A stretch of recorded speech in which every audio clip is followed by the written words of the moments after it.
Good. So let's get going. Also say hi to everyone. So Sylvia, you still there? Okay, guess not. Donna, I'm here. hi, welcome. Morning. Morning. And Roxana, Oh, hi, there's Sylvia's shadow, I think. hi to you. Okay, and Aria. Hello, good morning. Good morning. Can you hear me? Yeah, I can hear you fine. Okay. Thanks so much for coming. And Aria, I can't see you. I think you're there.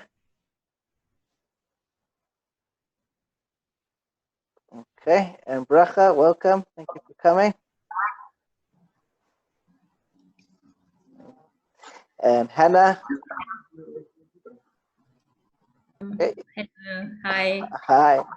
Thank you for braving it, for making it. Let's see how it goes.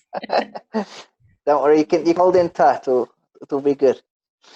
And Ruth, welcome. ¿Cómo está? All right. Ruth, are you there? I think you're muted, but okay. All right. And I. You want to unmute yourself? You can say hi. Okay, good. All right. Okay, good. Excellent. All right. So basically, today we're going to be starting a new section in the book.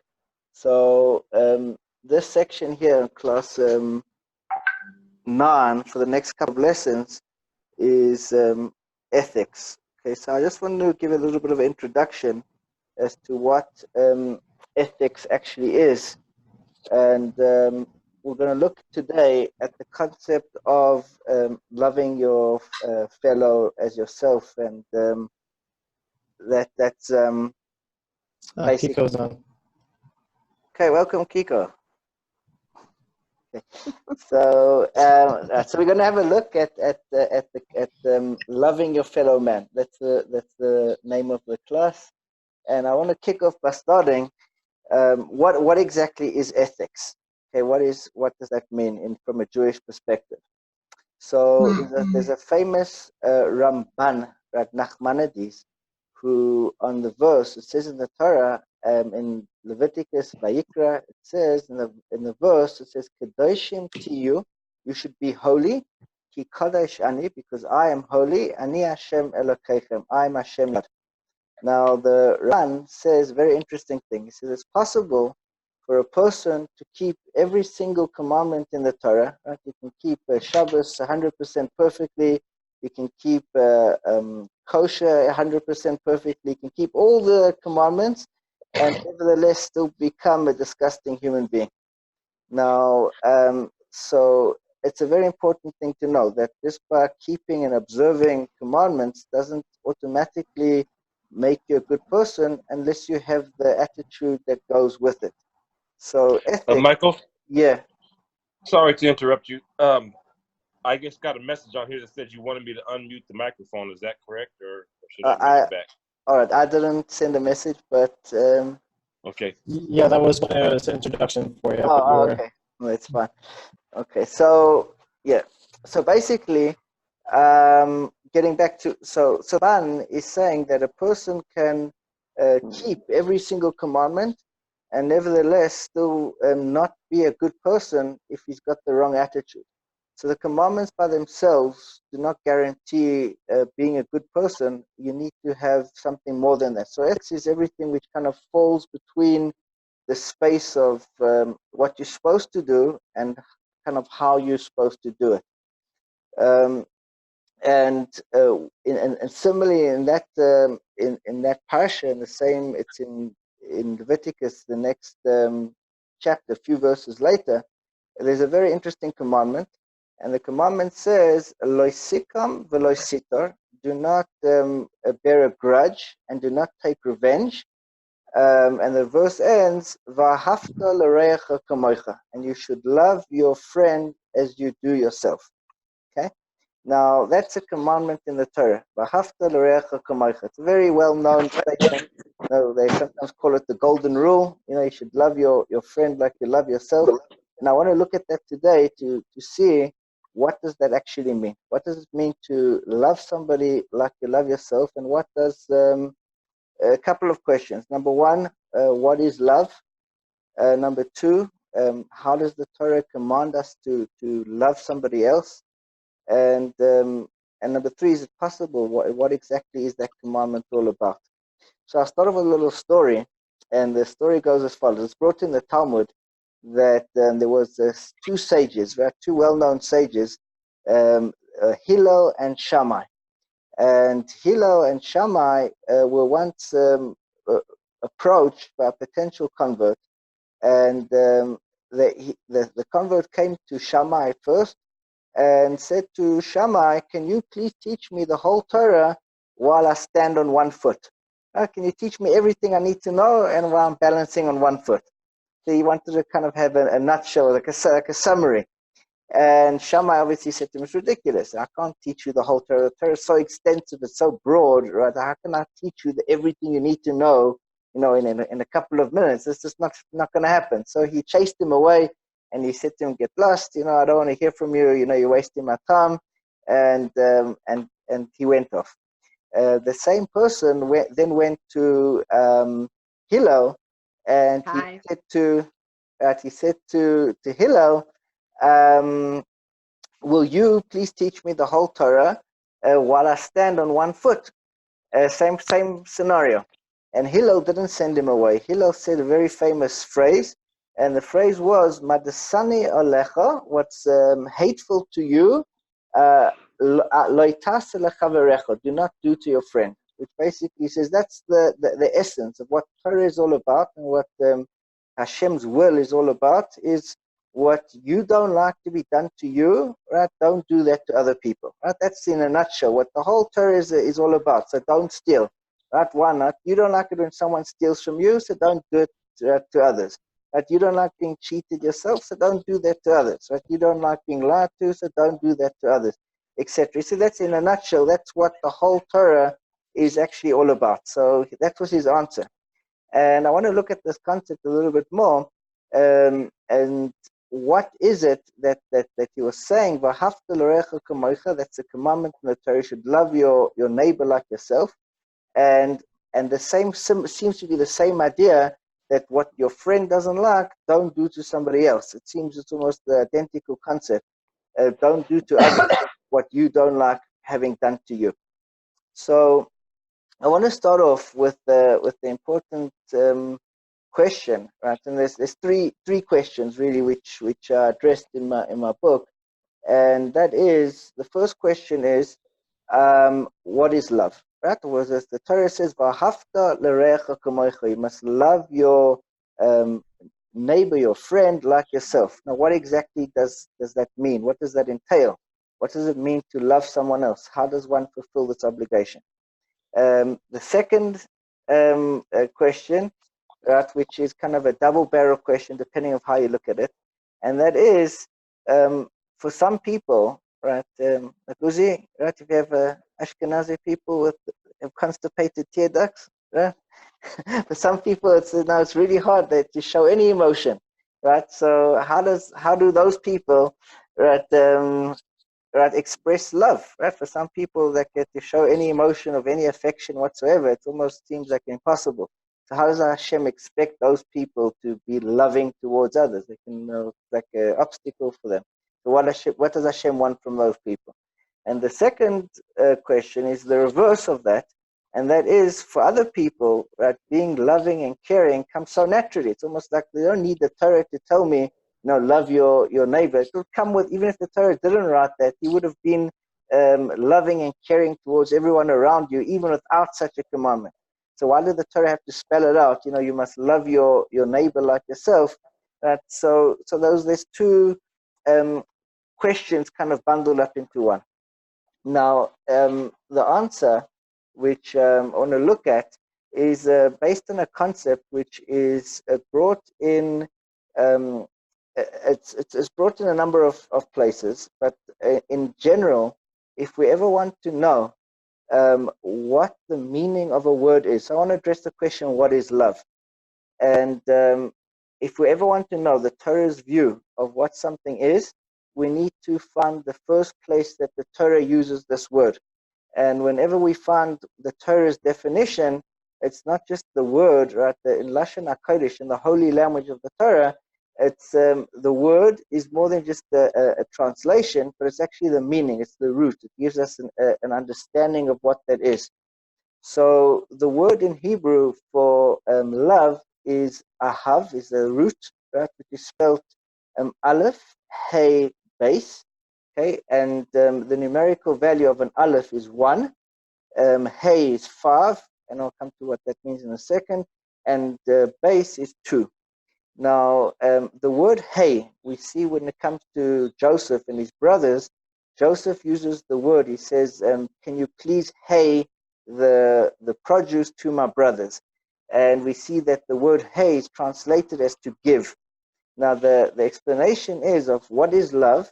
Love is when one, aleph, hey, gives to another, to base. That's really what love is. Love is generated through one person giving to another.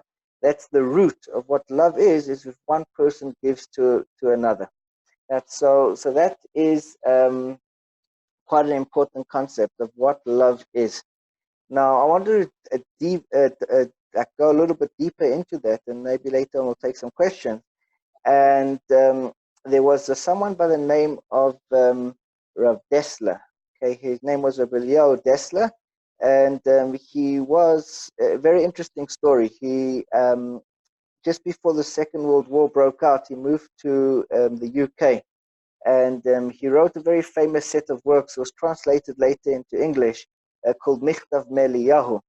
And he writes that in his period from about 1940, like in the middle of the Holocaust, he was in the UK, and he was, I think people in the UK knew what was going on in the rest of Europe. And some of his lectures that he gave on during that time are quite moving and inspirational. He kind of spells out what's happening to the rest of the Jews in the rest of the world and how he can't just sit by and do nothing. And he tried to promote and try to stir up the feelings, asking people, why is this happening? What can we do to help it? And he was primarily, say, a modern day philosopher. After in the late 1940s, he moved from the UK, and he moved and he became the Mashgiach Ruchni, which means the spiritual leader of a very famous yeshiva called Panovich. So that's he had, and he died suddenly, I think in 1953. He was pretty young at the time, but his work was quite well known, and he has a lot of very interesting concepts. So Rav Dessler says a very interesting thing. He says that intrinsically, a person by nature is selfish. And what happens is when we give to another person, what happens is there's a piece of us which is invested in somebody else. And when we have a piece of us which is invested in somebody else, it's that piece of us which we are connecting to. So he explains what love, the way that love works is if you give something to somebody, you will then find a connection in that person. You're actually connecting to yourself within another, and it's that part of yourself which you're now finding in the other person which draws you in and draws you closer. And the more you give to somebody, the more you love them. So that was his definition of what love is. That love is actually something. Very often people ask, what comes first, love or giving? Where does it start? We know that if you love someone, you start giving to them, you start, receiving them.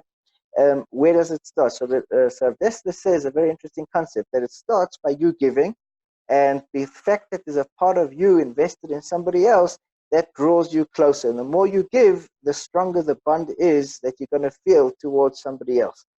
Now, there's a very interesting, it's a famous parable or story that happened once with Reb Chaim, I think it was Reb Chaim Shmulevitz. He once asked a student of his, he said to him, what do you love? And he said, I love fish. And he says, you don't really love fish. He says, because if you love fish, right? You'll be taking care of the fish, you'll be looking after it, but right now you're busy eating it, right? He said, what do you love? You love yourself. And you are expressing your own love, your own desire, right? Because of your that's not the love that we're talking about, right? So just along the same lines.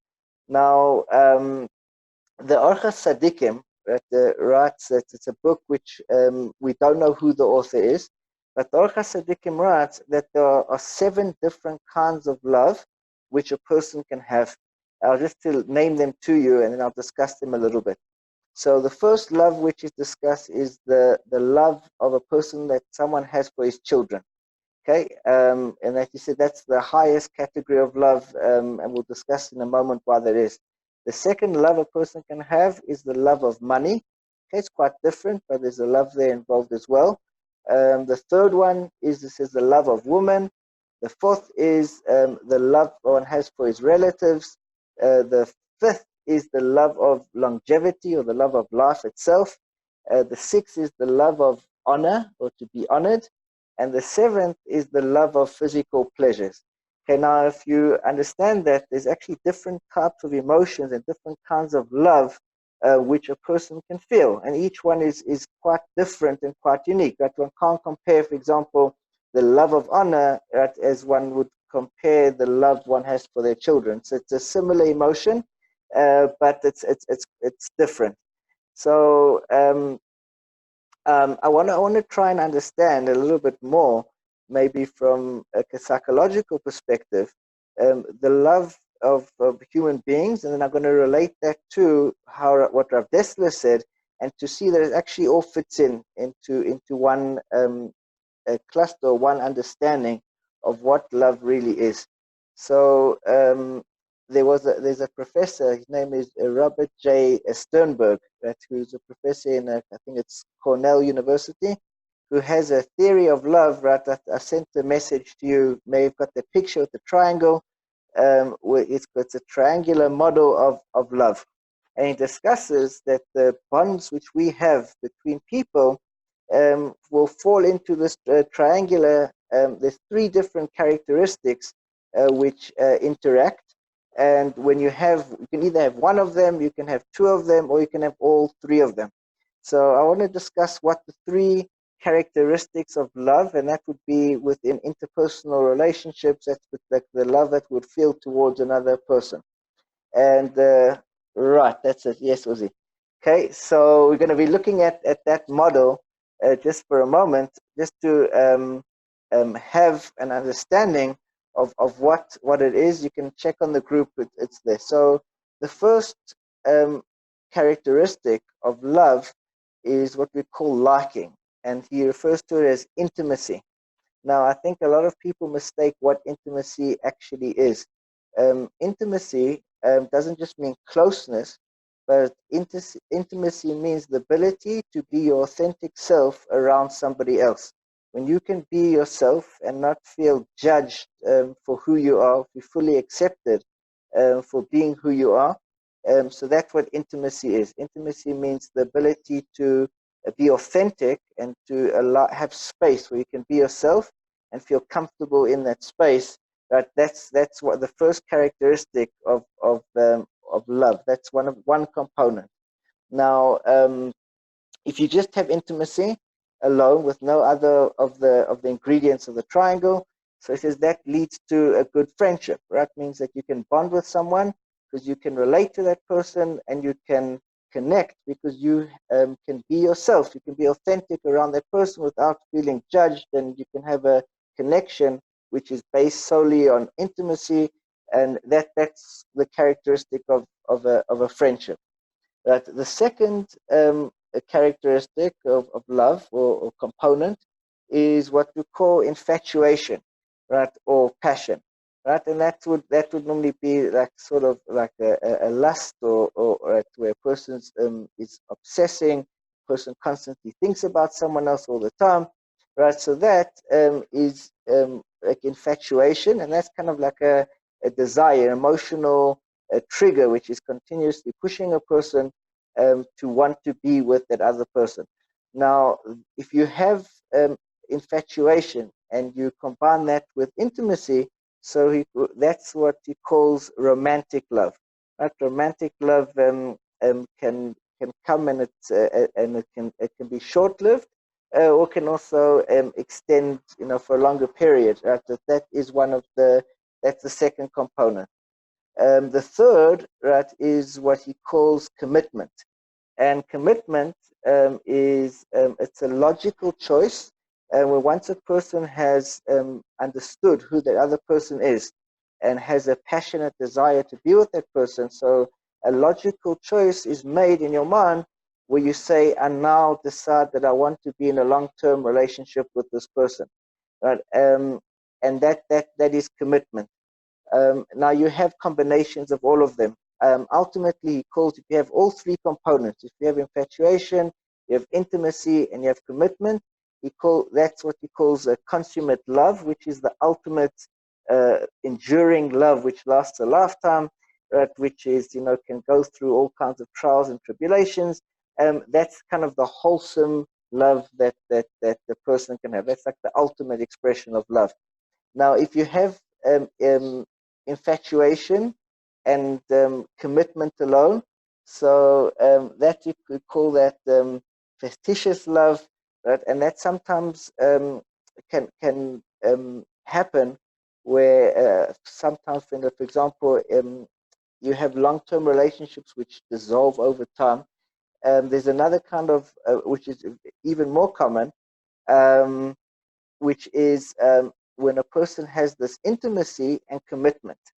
And so that happens sometimes in a long-term relationship where kind of the spark has died out, but there's still a bond. And very often you'll find this in couples where the passion's gone away, but there's still a deep interest and a deep concern, and almost turns that person just becomes a family member. So there's a deep commitment and a deep connection, right? And there's this long-term commitment, and there's a deep sense of intimacy, of caring, but there isn't any more a sense of lust or infatuation. Right? So these are different components which can exist, and some of them can come and they can go. And these are the different forms of love. So what I want to look at is when Hashem says, right, in the Torah, "V'ahavta l'reacha kamaycha," you should love your friend like yourself. What does that mean? Which kind of love is the Torah referring to? Okay, what does the Torah expect for us? Right? Does the Torah expect us to fall in love and be in love with everybody, and to love them to the point where we head over heels for every single human being? Right? Is that what the Torah expects? Right? So I don't think so. Okay, I think most likely, right, what the Torah is saying is based on, it's an idea of my own. I haven't seen it brought elsewhere, but I think it makes sense to me, and I wrote this in my book. And that is based on what the Ramchal says, and that is that a person, right, as the Ramchal starts off and says, Chayvas ha'adam ba'alamai. It's a person's duty in his world. So the Mesilas Yesharim begins and says that a man has a duty in his world, and he goes on to describe how a person develops his spiritual character. Now, it doesn't say it's a duty of a person in the world, but rather a duty of a man in his world. Now, the way that the Ramchal explains is that we all live, within our own little world. And there's a story once of a person who was taking a ride home, from the airport, and on the way home he finds out that the taxi driver switches on the radio, and they say there's a building that's on fire, and there's a woman and a child have fallen from the window to try escape the fire, and they're critically injured. And the man says, it's great, what a shocking story. I wonder what neighborhood it is. And as they're driving closer, right, so he sees that it's in his neighborhood. So he says, oh, wow, maybe it's somebody I know, right? And he starts getting a little bit more concerned. And as they approach closer, he realizes it's in the same apartment as where he lives. And he thinks to himself, wow, this could be my neighbor. And he starts getting panicky. He says, maybe I know these people. And finally, he gets to the scene where the scene's taking place, and he walks over, he hushes his way past the firemen and the policemen to see that it's his own wife and child that have been critically injured. Right, and suddenly, right, he suddenly feels that his heart drops, he's pounding in his chest, he feels suddenly, that's now me, it's now my situation. Okay, now that's really what it means to be in your world. That before that man got to see everyone else, he was distant. It was just strangers. These were events that were happening to strangers. There was no connection to those people. But as he approaches and it starts drawing closer, it could be a neighbor, it could be a friend, and finally it is his own family, right? Suddenly this is now an event which is taking place within his very own world. And that's the world which we live in. So we all have our own, call it, circle of influence, our circle of friends, and our people that are nearest and dearest to us. And that's really our world that we live in, right? We may interact with a certain, maybe 10 or 20 or maybe 50 people in a week, right? This is our circle. This is our world that we live in. That everyone who's out of that circle is simply a stranger, like just a passerby. We have no real connection. So what makes sense is, for my understanding, is the mitzvah v'ahavta l'recha kamocha begins with really expressing true concern and love for those people that are closest to you, right? And that's going to be a genuine love, that you can feel it and you can appreciate it, and to genuinely have concern for those people that are nearest and dearest to you, right? And once you accomplish that, you can slowly but surely, expand that circle further and further, so that the love that you feel for others is genuine. Right? And I think that's really the commandment of the Torah. V'ahavta l'recha kamocha means that the person needs to continuously be looking out, first of all, for your immediate circle. Make sure that everyone in your immediate circle feels loved by you and it's reciprocated, and then to start growing and expanding that circle and including more and more people, that obviously within your boundaries, within your own personal limits, that is the commandment of the Torah. And you'll find a lot of great sages. It says that Moses, and Aaron in particular, was praised that he loved all the Jewish people. Okay, if you understand what that means it wasn't just a fake love that he pretended to love everyone. He had a genuine concern for each and every person. Right? And that's what really made a leader. The fact that he had a genuine concern for everyone that was around. So that, I think, is the mitzvah of the Torah, to love those people that are close and to slowly expand as you can. Now, I want to end with one concept, and I'll take some questions, and that is, there's a boundary which obviously has to be put up, and there's the Talmud says that it's forbidden to love certain people. Okay, and the Torah says as follows. It's written in the Talmud, it's brought down, it says, whoever doesn't care about themselves, you are not allowed to care about them. It's a very interesting thing. Someone does not care about themselves, you're not allowed to care about them. Now, the reason for that is because if someone doesn't care about themselves, so no matter how much time, effort, and energy you invest in helping them, because they don't care about themselves, it's like pouring water into a sieve, a bucket with a hole in it. All your energy is just going to go to waste. Okay, so you can give and give and give, and it's just going to be drained. And I think the same is true. I once, I think, spoke about it before, that in certain situations, that if a person isn't appreciated for what he's doing and the love that he's giving, that it can become something which is harmful to the one who's displaying that love. And that maybe answers our question.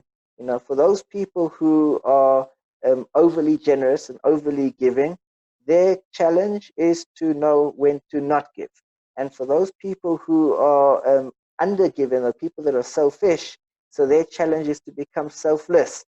Right? So that's basically the commandment of the Torah, is for us to become balanced and for us to have a genuine concern and empathy for all those around us.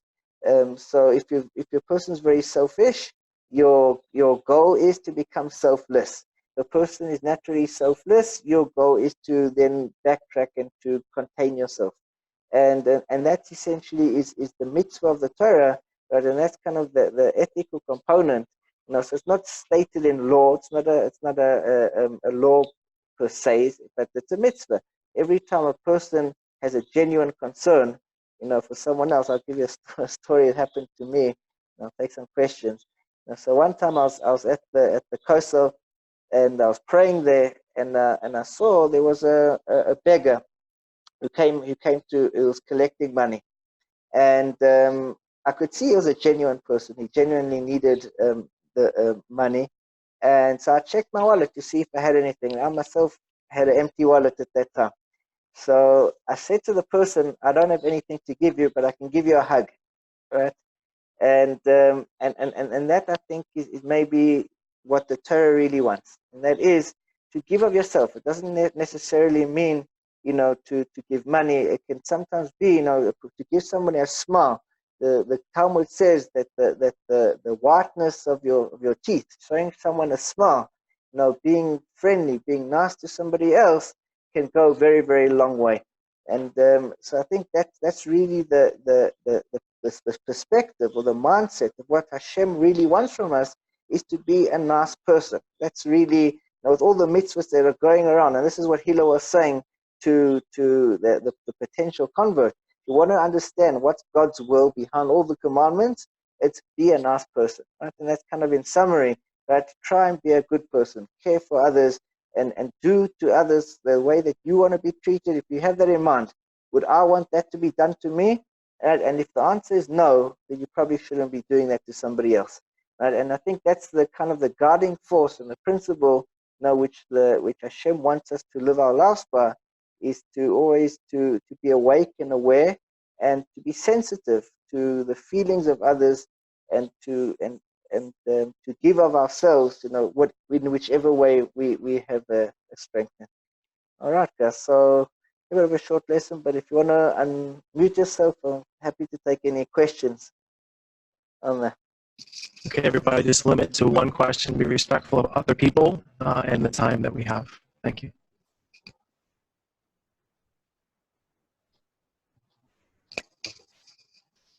Anybody? Questions? I have a question. Okay, Lisa, go ahead. You have to unmute your mic, All right, Lisa. Lisa, do you want to just unmute your mic?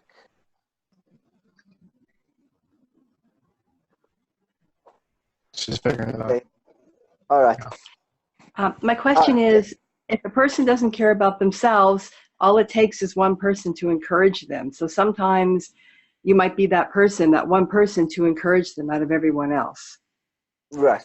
So that, again, it takes the discretion to know Discernment. if you can do that, then for sure you have not just a mitzvah to do that, it's an obligation, because you can actually bring them back to life. A person, very often, and a person can be has given up on themselves, and when you can literally put the soul back into them by having the confidence in them, and that can sometimes be the catalyst for them to pick themselves.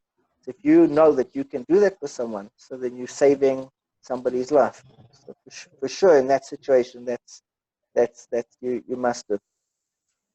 Okay. Yeah. Thank you. Sure. Awesome. Thank you, Lisa, for your question. Go ahead, Donna. Hey, Donna. Okay, it's a little more complex because it actually happened to me. But what if you have, like, you worked on your innermost circle of love, I guess what you would call it, and family or whatever, and because then the circles go out from them to the world. Right.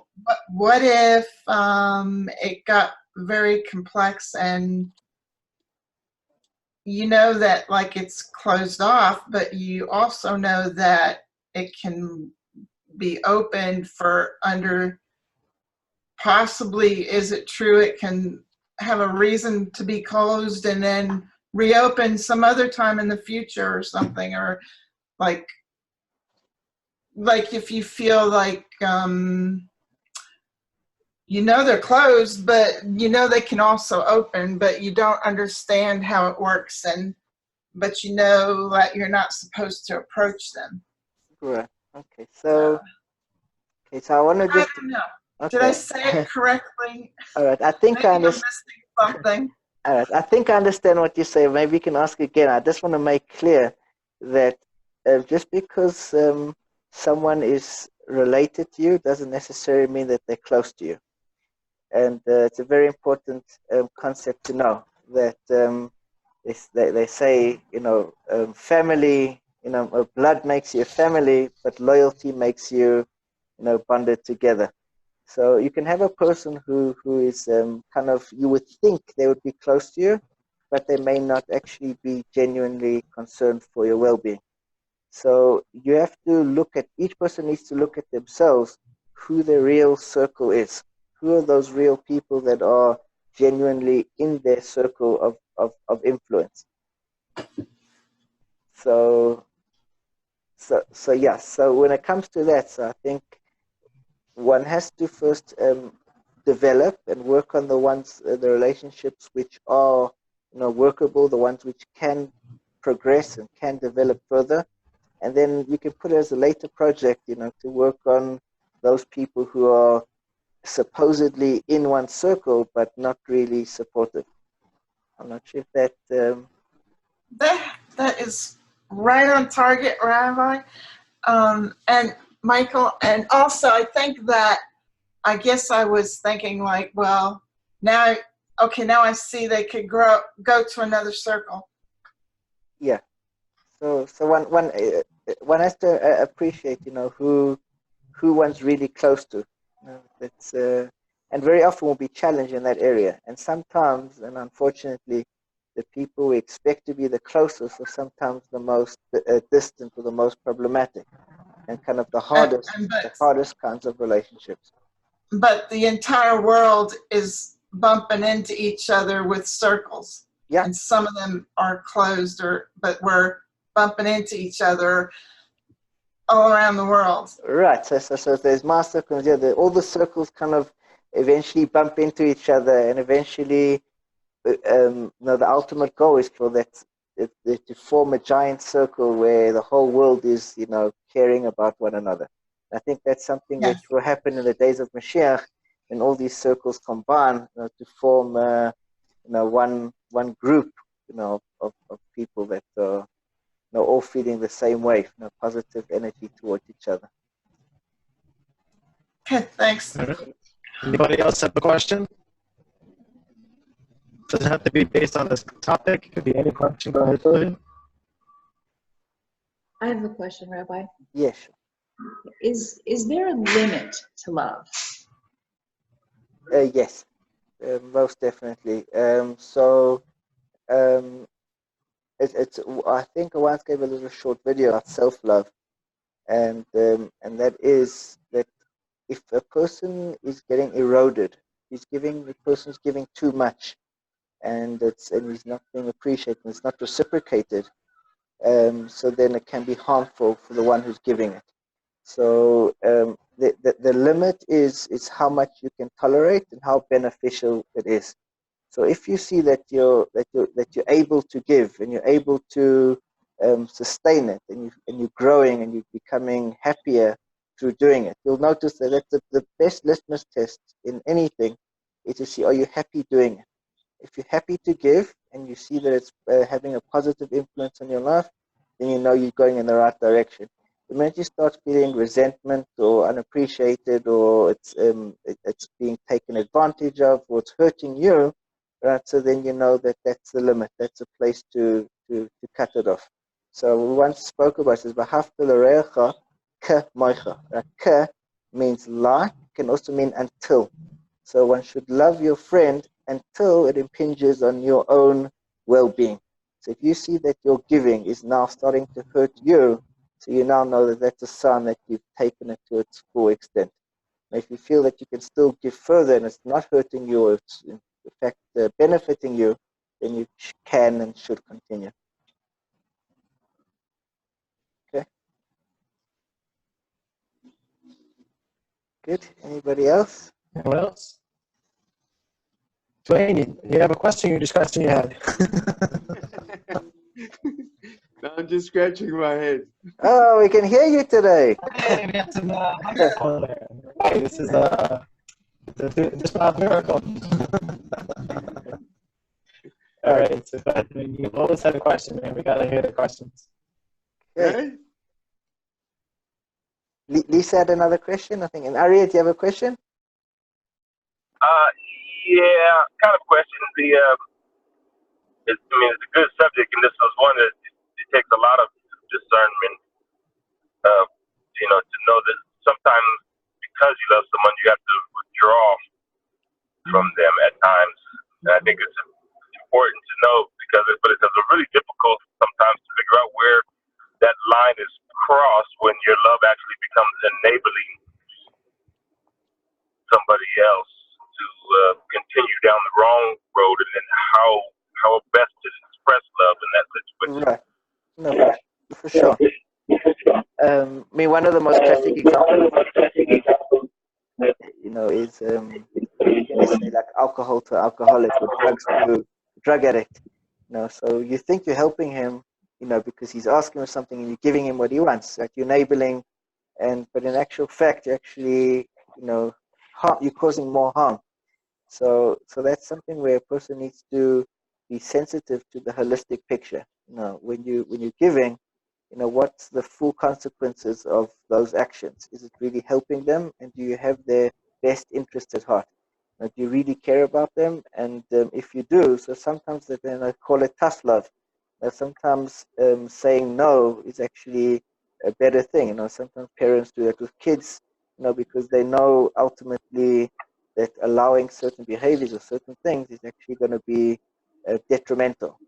So loving doesn't always mean saying yes. Right? Loving can also mean saying no, and that's what true love is: to be able to say yes when yes is needed, and to say no when no is needed.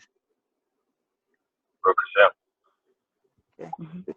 And Lisa, I think you had another question. Yeah, my question was, how do you learn discernment of when to stop giving, when they're family members or when they're people that are close to you? How do you learn without other people giving you pressure that it's okay to say no?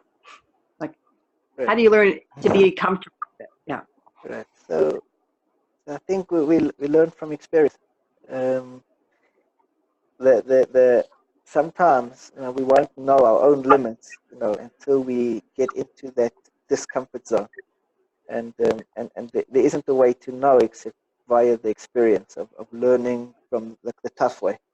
And once we know the consequences, and we know that by doing X, Y, and Z, it's damaged me and hurt me so much, so then you can even accept yourself and say, it's okay to say no, because in the past I've realized that I got damaged through doing this, and there's no need for me to hurt myself, by doing it and repeating that same mistake again and again.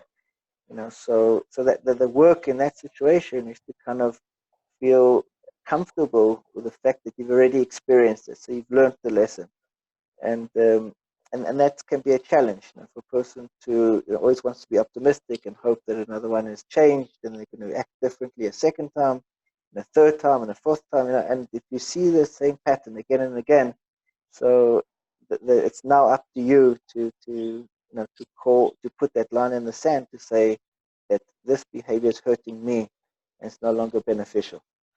So the test over there, I think Hashem wants you to actually be comfortable. That's what I said. Like the selfless need to learn to curtail their, to draw in, and the selfish need to extend out. Ah, okay. Yeah. Very good. Thank you. Good. Thanks, Michael. Okay. Anybody else? Okay, Hannah had a question.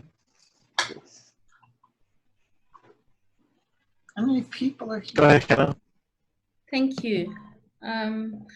Thanks, Michael. I have a question about where misinterpretation, miscommunication, you just misperception. So one person, and maybe let's start where you just ended off. So if you perceive yourself to be a giving person, and you do the best you can, given who you are, how you know, and you do what you know how to do, but it's not perceived as enough for the other person, or even as love or as genuine.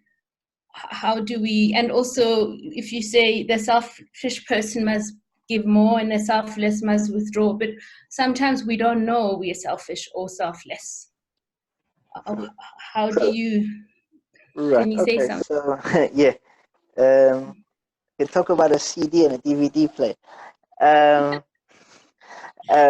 there's basically what a person needs to know. There's something which is quite important. You can study it on your own.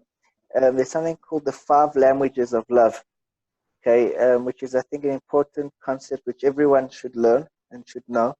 And that is, we all give and receive love in a different way. Now, some people receive love by words. Some people receive love by touch. Some people receive love by gifts. Some people receive love by admiration. There's different languages. They call them 5 different languages. And you receive love in one way, and you express your love. So you could be a person, let's say, who wants to receive love by physical touch, and the way that you show love is by, let's say, giving gifts. So your language of giving, your language of receiving can be different. So it's very important to know who you're with, what their language of giving and receiving is, and to be able to match that. So for example, I take a man-woman relationship, right? So a man might love, power tools. But if he comes home, he gives his wife, the latest, power tools, like the best drill and another wrench and it's sort of that. So that's what he likes. That's not what she appreciates. This means that she's not gonna appreciate what the gift that she's received, because he's giving it from his mindset. He hasn't put himself in her shoes, right? And vice versa, right? A woman would go and do something that's nice for her, but it's not going to be understood by the man as love. So you're going to have that miscommunication. So it's quite important to understand what your language of love is, and to understand, and to have a frank conversation with whoever you're with. What is your language of love? How do you feel loved? What is it that makes you feel loved? And then to give your love and direct it in a way that it's felt. And then once you do that, so that in most circumstances, that miscommunication can be resolved by just simple understanding communication. So I hope that helps. Thank you. Okay. Awesome. Good. Awesome response there. All right, so I think that's probably enough right now. If people have other questions, please feel free to inbox the rabbi. And just remember, we have to be curious of other people. And hope to see you guys next week. Good. We'll see you. All right. Quick promotion here. If you guys also bring a buddy, and if they want to look at other just learning or looking to convert, please pass the information along to the website so you can reach out to me and I can go through it. It's a wonderful day. Drive safe, area. Thanks everyone for coming. Thank you. Have an excellent week, guys. All right. We'll see you soon. Shavuot tov. Shavuot tov, everyone.